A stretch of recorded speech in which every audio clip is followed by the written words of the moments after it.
Hello, welcome to Spotlight. All the colours of the artistic rainbow. Spotlight, brought to you by the Isle of Man Arts Council.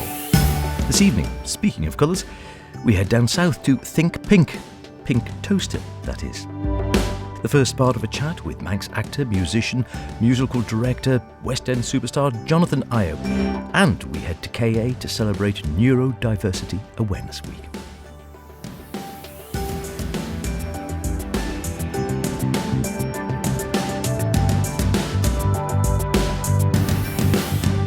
Remember, do get in touch with any creative artistic endeavours you might be involved in planning, hoping to create or would really like to put in the spotlight this programme. Poetic, theatrical, musical, literary, ceramic, sculpture, drag, film, mime, social media, digital, calligraphy. We've had that before. Lots of art today, of course, acting. Any of the others I've forgotten, just email Howard Kane with an E at manxradio.com. or spotlight at manxradio.com. Love to hear from you. The more the merrier, as they say. Let's get you on the show if you've not been on before and you're an arty sort. If there's one thing I like about this programme, and there are several since you ask, it's the fact that it's always positive and colourful and celebrates our differences and how we all have something of interest to bring to the party of life, brief though it may be. And there's definitely more than a hint of that in the latest exhibition on display at the Erin Arts Centre. Hello, my name is Alice Armstrong, also known as Pinktoaster. And we are down at the Erin Arts Centre in the gallery. Come down to have a look at your exhibition here, which is, we're just in the midst of it now, looking around, super colourful, lots of themes, which we'll just mention in a moment. And this is your first solo exhibition? It actually is, yes, it really is my first ever solo exhibition. I've done collective ones, but that was many years ago, closer to the years of university and college, really. But yeah, 20 years later, here we are, finally opening my books. So give us a bit of your background then, because you were saying you've been working in art and visual design for some time. Yes. So when I started doing art and picked it up when I was back in school, really, doing, I forget what the course was called now. Expressive arts, that was it. I loved it, and I had the choice between art or drama. I was rubbish. I was told drama has a lot of written words in it, and I was rubbish at writing. I was predicted in it a grade A at that point, E in English, so I just took the art route, and I never really looked back, really. Any excuse to draw instead of doing real work was my vision. So I went on to college in the Isle of Man Arts College, had the best time of my life working there, just discovering all different levels of art. And was that a foundation course, or what was that there? No, that was the 2-year art course. Yeah, really got on with the staff there and the students, and it was a phenomenal year. And I was predicted, I was awarded the most promising student of the art department in the end, and then of the college later on. And then I went off to university in Leeds to do visual communications, where I worked a lot more towards event organising and band promotion, and I put on festivals and things like that. And it was only after uni, because I did a very short course at uni of illustration, that I then picked it up afterwards, and here we are. So tell us about this exhibition. Is this work from throughout your career, or your most recent work, or how's the actual stuff we're amongst now pan out? The main timeline of everything that is here is probably from 2019 onwards. There are a couple of pieces that are a little older that I've been... there's one piece in particular called Modern Day Rapunzel, which was given to me by a friend who bought it very, very early on.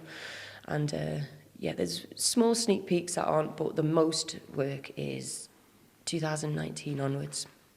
And do you have a favourite? Because looking around, there's lots of some black and white and sort of look like sort of pen and ink, lots of multicoloured pieces as well. I mean, do you have a favourite media? Acrylic is what I mostly work in when I do add colour. I really just love black pen or pen. I'll even use biro and shade with that. I just really like intricate detailing, so hyperfixations and replaceable fascinations is kind of what I go by. So I will pick up a pen, mostly with a blank mind, and whatever happens from that is what will then come out of me. And that's kind of one of the main themes and topics of this exhibition is blank minds.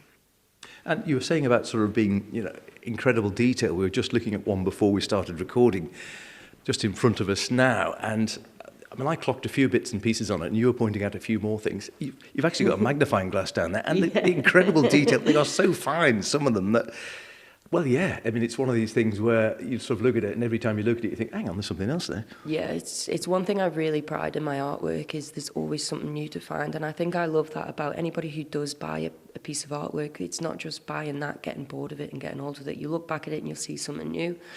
And I really like that with my work, because whenever I'm creating it, my ideas stream off so fast that there is always new ideas constantly as I'm working. So I've got to get them all in there. And I've got to get the detail in. If I start doing very, very, very tiny stars, I have to continue because it looks awesome. So yeah, I will punish myself to get the good work out, yeah. What about inspiration?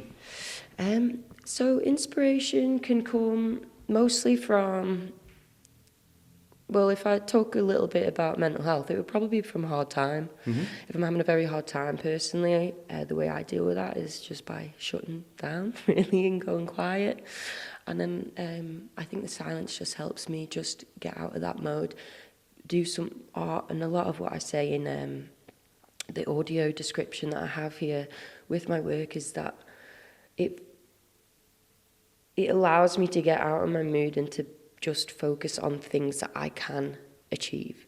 So if I'm going to be in a funk, I may as well get something good out of it. And instead of watching a show or a films constantly where I'm getting nothing out of it, I'll just draw. Yeah. Put the film on the background. Turn it into, well, use it as a sort of creative fillip, as it were, yeah? Yeah, exactly, yeah. That's it. And yeah, it definitely does help because I can find myself listening to Stanford University lectures on all things about space, the mind, and what have you, while I'm diving into my own mind, totally lost in it, but I'm drawing with it, and then I'm learning, and then I just pick up pieces of information, merge it all together. It's a bit like my drawings, really. It comes from nothing, but it has a lot of significance to me. And there's quite a lot of that sort of theme we were looking at before, that this sort of link or the interrelativity between the incredibly small and the universally large here as well. Yes, there is a lot of theme on that. I suppose it is mostly seen within the theme where it runs down into the space and connectivities, and, that's where I started exploring a lot more into like quantum physics and things, and then I would look at how an eyeball looks like the universe, or how an orange segment looks like an eyeball, which looks like a universe. And then if you expand everything out, is everything really tiny again, or is it still all massive? It's just the same thing. So there's a lot of that. Also, I was obsessed with miniatures when I was a child. My mum's lily put cottages. Yeah. I absolutely loved them. I was obsessed with them. So anything that I don't know, I just really like tiny worlds. There's a lot of weird stuff, but there's also a lot quirky, and there's some that's called Family Tree that, I painted when I went through a hard time of family loss. And so there's plenty of themes in here, and you'll see a number 9 on a lot of doors. Okay, and where's the number 9 from? That's a door number that I grew up in. That was the original homestead. Yes, number 9. Okay, yeah. and thinking of names as well, the name you're going under, Pinktoaster, so explain that one to us. Yeah, so Pinktoaster, I came up with that name when I was in art college, and it was my first ever email address, and green jelly was already taken, so I was like, what's one thing I love and I hate? I hated pink, but I loved toast, and that was it, Pinktoaster. Well, it's memorable, isn't it? It is memorable. But you see, I'm seeing pink down here, and I'm assuming this is a skateboard base, is it? Yes. Yeah, it is. But it's actually, see, bearing in mind you don't like it, there's some nice pink on there. Oh yeah, no, I actually have grown to love pink. But I have to, you keep using it, keep putting in your name. It becomes such a comical thing that you end up liking the thing that you hated the most anyway. Yeah. So Often the way, isn't it? it normally is the way, yeah. Often the way. It's a fascinating exhibition. You were saying as well, we were looking just across the way here, there's a QR code, so people can come in and scan the QR code, and what they get, you sort of give a tour yourself through the exhibition and your work? Yeah, so like what we've done here, I've given like an audio description. So the reason that I did this is because not everybody wants to read an essay next to a piece of artwork. So I just did a 10-minute audio. Also, there's people, I value very much accessibility. And I know there's people who have chronic illnesses or pains or preferences or differences. Some people may not be able to make it down, so they can scan the QR code and they can get a little audio guide, or people don't want to talk, so they can put their headphones in and have their own space and time while looking through it. Yeah, I've got also videos on that QR code, and one after this interview, I'm going to take a video of each piece and have that on the QR code as well, so people who cannot make it down, they can also still enjoy the work. And great idea.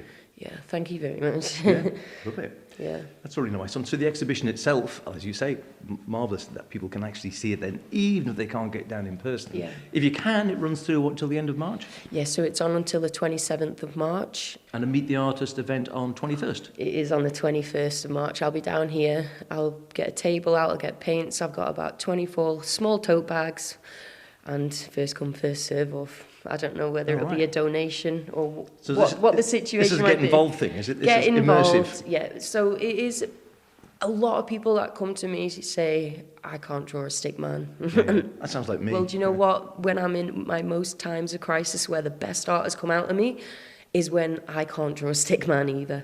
So it's kind of it's just a community table. I want everyone to feel comfortable and in a safe space. And if they do want to try something out, they can do with me. Yeah. Great place in the gallery down there, wonderfully colourful exhibition, and as we heard, intricately, minutely detailed in places with something to catch the eye of everyone. And a great idea of Alice's to feature the QR code for a video walk around. And if you can't get down there, what a way to do it. Wonderful, you can do it from your armchair. You'll find a link, by the way, to that on the Spotlight Show Facebook post for this programme. You can meet Alice in person if you can get down on the open day this coming Saturday and have a go at something yourself, as she mentioned there. First come, first served. Get down and say hello if you can. If you can't, check out the video. The exhibition runs until Friday the 27th of March. Spotlight, brought to you by the Isle of Man Arts Council. Staying with the theme of different minds, this week is Neurodiversity Celebration Week, and this is being celebrated at the ever wonderful KA in Douglas. Kensington Arts, that is, a special open day at the site this coming Saturday. To find out more, I dropped down to what turned out to be quite a busy KA, people knocking on doors all over the place, to speak to Creative Development Coordinator Emma Goodson, and I began by asking her to explain a little more about what we mean by the term neurodivergent. So neurodivergency and those that identify as neurodivergent, basically people that have brains that work slightly differently to your typical brain, your typical being the kind of the majority of people and how their brains function. There's lots of science and medical data on it all, which I don't really know anything about. But basically, why we're interested about it at Kensington Arts is because there seems to be pretty strong correlation between those that are neurodivergent and those that are very creative and, you know, have a creative flair and get into the arts or are interested in the arts. And so, yeah, that's why we're kind of celebrating neurodiversity at this time. I mean, we always do. We encourage kind of diversity across the board, and we want all sorts of people to come through our doors and experience creativity in the arts in a safe and supportive environment. But this week is Neurodiversity Celebration Week, so we're taking this opportunity to kind of highlight that and celebrate creativity with everyone. Absolutely. So what sort of events will you have coming up? Is there something for, well, pretty much everyone across the spectrum? So we're basically taking this opportunity to open our doors and have a bit of an open day on Saturday, this coming Saturday, the 21st of March. And we have some taster sessions for various ages, starting from ages 7 and up, and they're split into senior and juniors. The open day is kind of for the whole family. So we want families to come along, maybe those that have never even heard of Kensington Arts can come along and have a look around, get involved. Or I'm sure we've got lots of kids that come here regularly and their parents don't really know that much about the building and the different rooms and all the fun creative stuff that we've got going on. So parents and guardians come along with their kids, and the kids can have a go at, we've got performance lab workshops and art tank, which are our regular sessions that we have at Kensington Arts. Proved to be very popular, and we want anyone that doesn't know about Kensington Arts to come and have a go. Or maybe we've got lots of kids that do come through the door, and I'm sure their parents don't really know the vastness of this building and all the great things that take place here. I get lost still. Yeah, so it's a chance to be a bit nosy as well, have a look around. It's a gorgeous building.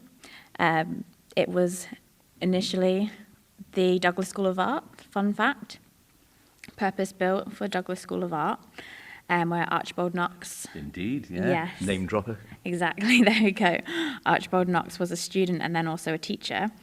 So, yeah, we're very proud of this building, and we want more people to come and experience the building and all the great fun things that we have going on. We also have some special DJ workshops happening in the afternoon. They're going to be run by our special guest, Caroline. She's one of the panellists, which we have later on in the evening, which Jade and Matt are going to talk to you all about. Okay, and just sort of during the day then, is that really open to anyone regardless of whether they sort of are identify as neurodivergent themselves or feel they're sort of their children or family members are? If they're curious, can they come along and just find out more? Yeah, it's open to everyone. So this is a celebration of the diversity of the way us humans work and our brains work, and the many ways that we can be creative. So we're taking this opportunity to kind of highlight neurodiversity and neurodivergence. But yeah, it's for everyone. We're just taking this opportunity to open the doors and make an event of it. And we're looking before, did you mention, I can't remember now, there was something to do with Lego at one stage. There's a Lego event somewhere during the day? Oh yeah, that's right, well remembered. We have a bit of a Lego free play, basically. So it's not structured, and it's at 1:15 to 2:15, so lunchtime. The idea is kind of after those workshops, you can still hang around and play with some Lego, really. We also have a couple of other creative stations happening around the building. Some paint spinning. I mean, it is what it sounds like. It is, yeah. Well, it was good enough for Damien Hirst. Yeah. Yeah. So we were kindly donated this machine, this paint spinning machine. So we're really excited to use it and get everyone involved. And we're hoping to produce some really nice pieces of art out of it, and possibly a collaborative piece that we can hang up somewhere in the building as well. Brilliant. Sounds like one of those things where you should stand well back when it gets going. Yeah, it might be wise to wear some old clothes on the day. Now, you mentioned in the evening there's going to be a panel session and a sort of a Q&A session. We have a couple of the panellists here. Perhaps you would just like to introduce yourself. Hi, I'm Jade Boylan. I'm an artist and member of the ASC steering group for the DHSC. I'm Matt Quine. I am a guitarist in a couple of local covers bands, and I am also one of the ASC lay members. So just tell us a bit more about this session in the evening then. So it is a panel. There's going to be, 4 of you more? So we have with Geoff Whitten chairing the panel, and then we have the 3 speakers, myself, Matt and Caroline. And the idea of the panel is that we're going to be sort of sharing our own stories and a bit of insight about specifically creativity and neurodiversity. Because I think there's often a lot of misconceptions that neurodivergent people maybe aren't as creative, or maybe they're a little bit more rigid thinkers, or maybe, there's that old misconception of everyone's really good at maths if you're autistic. That's not the case for everyone at all, and we've often found that actually neurodivergent minds can be more creative and produce some really incredible work. So we're going to be talking about our own experiences with neurodivergence and creativity.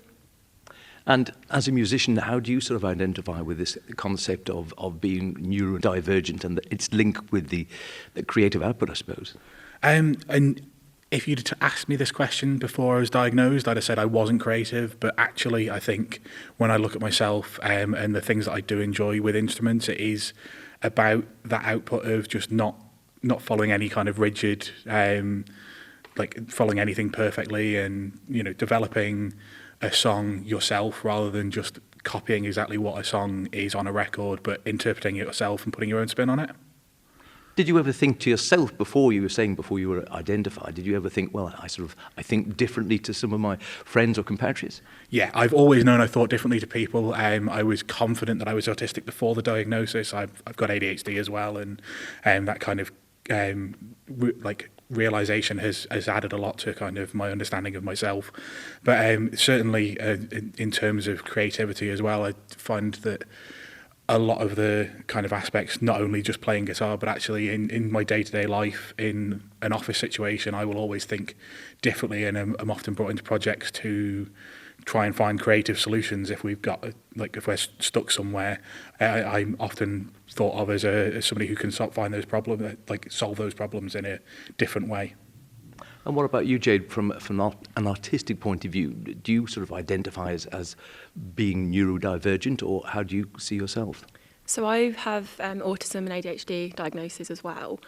And I think similar to Matt, before I was diagnosed about a decade ago, I kind of always knew that I didn't really think like the same way other people did.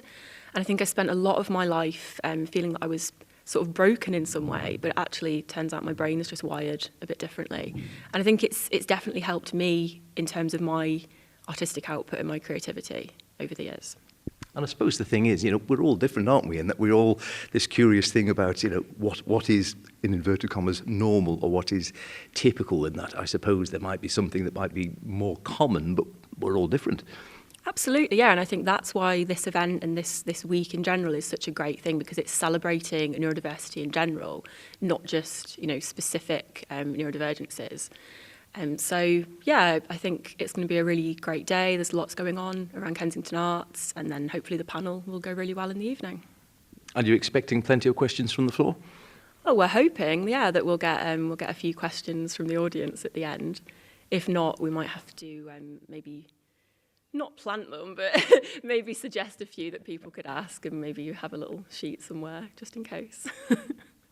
And do you ever get quizzed on things? Quite often, creative people, if you're a musician, a writer, a songwriter, and people say, well, how do you come up with these things? Do you find people asking you how you actually, the artistic process works in your head? I mean, I'm often asked that. It's probably the hardest question in the world to answer. Impossible, isn't it? Yeah, I mean, I'm very much. When I found the guitar was kind of the instrument for me. Went to a teacher who taught improvisation very early on, and I think that's kind of where I've stuck. I'm very much my favourite music to play is blues, and I think kind of that improvisation, that not letting yourself be structured into a box, and I think that kind of comes back to thinking about everything from a different perspective and just allowing yourself to be yourself. And I think that's kind of the story that we want to tell in any kind of situation. Just allowing people to be themselves allows them to express themselves in whatever way they see fit. And I suppose that's the thing, Jade, again, like I said, everyone is different, everyone thinks differently, there's no such thing as right or wrong, it's just a case of express yourself, do yourself, and everyone will have their own skill set somewhere along the way. Absolutely, and I think, I mean, I know for myself and possibly for Matt as well, when you are neurodivergent, and I assume this will be the same for Caroline, you just sort of see the world a bit differently, and I think for me, finding out about my neurodivergence has really helped my own creativity, and I'm really interested to hear what the rest of the panellists have to say about their experiences as well. Has it helped your artistic life over the years, you think? I'm not sure. I like to think it has. I do often wonder, I mean, obviously I can't separate myself from from my neurodivergence, but yeah, I do wonder if I wasn't neurodivergent, would I have gone into a career in the arts, and would I be sort of a working creative still? I guess we'll never know. Sounds like a fascinating day, doesn't it? A great chance to, well, perhaps the phrase is, think about how we think. And also, if you've not been to KA before, it is, as Emma says, a fascinating and deceptively large building which houses no end of creative potential via countless workshops and projects and schemes and goodness knows what else. Before we go, time to catch up with an old friend and friend of the show, Jonathan Eio. Raised and schooled on the island, Jonathan, or JJ as he's also known, has gone on to forge a highly successful career in acting and music.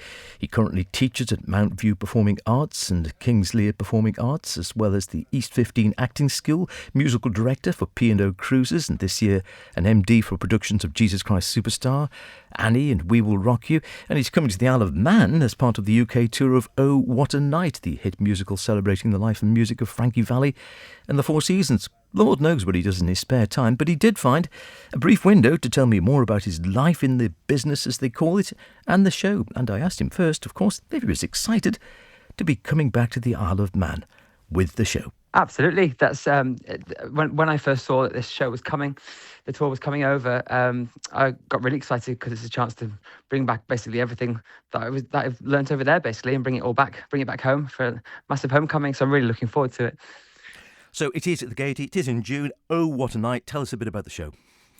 Oh, What a Night. Yeah, it's basically, for those familiar with the show Jersey Boys, which you had, I think you had on last year. Yeah, indeed. Or the year before. It's basically a reimagining of the story. It's the story of Frankie Valli and the Four Seasons. So it's not as such a story made up. It's us telling the story through the characters of how they shot to fame, through their song cycle, through their history of basically their lives, and we tell it on stage as the characters themselves. So it's more like a biography, autobiography, brought to life in front of the audience. And lots of tunes that people are going to recognise? Every song's a banger, Howard. Every song, 28 songs I think in total, and I'm pretty sure that you'll leave there knowing most of them already. What about your character? I play Bob Gaudio, or Gaudio. He was the songwriter and plays the piano. So you've got Frankie Valli, who's the top voice, and you've got myself, and then you've got the other two. You've got Tommy DeVito and Nick Massey. But I played Bob. He was the blonder one, so I'm happy with that. And how long is is this at the beginning of the tour, middle of the tour, end of the tour? No, the tour's been going for 6 years, believe it or not. Oh, wow.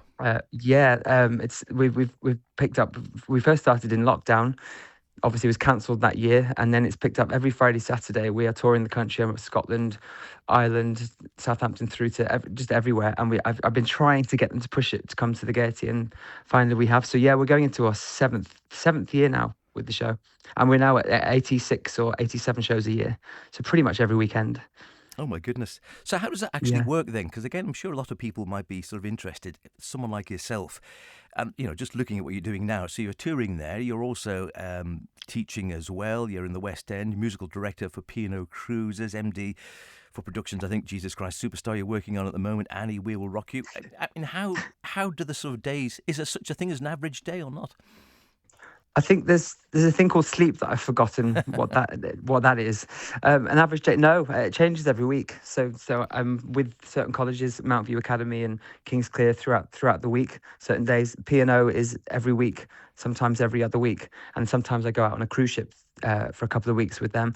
And I try. My hardest job actually out of all of them is timetabling and getting it all to work. But I know every week on Friday and Saturday the tour has to happen, so I've got to travel the country. So it's a matter of just juggling everything. So it doesn't leave a huge amount of time for sort of home and family life, I'm guessing. No, I've forgotten where I live. I think I might move into my car. No, I've obviously got my two boys and they live in Newbury, so I see them as much as possible as well. So yeah, no, it's just juggling everything around, but it's so much fun doing the tour. It's keeping the performance element in whilst also teaching it to the future stars, which is also what I love just as much doing. And that is an interesting point, isn't it? Exactly that, really, I suppose, in as much as, you are performing yourself and you're a performer and have been for years, and then sort of during the week you've got these, I'm guessing again, but you just sort of look around, you look online, you look on TV, and you see these teams of incredibly talented young folk coming through, as you say, who are the next generation. Absolutely, and yeah, when you say years, that has definitely been years. So old now, Howard. That's the good thing. I teach at East 15 Acting School, and that's one of my favourite places because they are just they're actors. There's no musical theatre there, but they have a singing module, and it's really good to see the people that I've been teaching coming onto shows on Netflix and appearing in EastEnders, and that's what I get a buzz out of that as well, and it's really good to see. And we'll hear more from Jonathan next week, when we'll also be hearing about the latest drag brunch coming up this Easter. That's about it for this week. In the meantime, be good, and whatever you're doing, be creative about it. Himu.